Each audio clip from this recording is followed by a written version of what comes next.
بسم اللہ الرحمن الرحیم۔ دوستو، خواجہ غریب نواز فرماتے ہیں کہ ایک زمانے میں بغداد سے شام کی طرف سفر کر رہا تھا اور دوران سفر ایک مرتبہ میں ایک شہر میں پہنچا جو شام کے نزدیک ہے۔ یہاں ایک بزرگ احمد الواحدی غزنوی ایک غار میں رہا کرتے تھے۔ بہت لاغر تھے، سجادہ پر بیٹھتے تھے۔ دو شیر ان کے سامنے کھڑے تھے۔ میں شیروں کی وجہ سے نزدیک نہیں گیا۔ جب ان بزرگ نے دیکھا فرمایا، چلے آؤ، ڈرو نہیں۔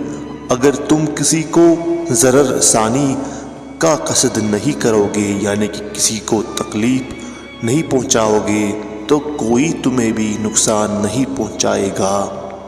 شیر کیا چیز ہے جو ان سے خوف کیجیے۔ جو خدا سے ڈرتا ہے اس سے سب ڈرتے ہیں۔ پھر آپ نے پوچھا کہاں سے آنا ہوا؟ میں نے کہا بغداد سے۔ کہنے لگے خوب آئے، لیکن ضروری ہے کہ درویشوں کی خدمت کیا کرو تاکہ تم مرد بزرگ ہو جاؤ۔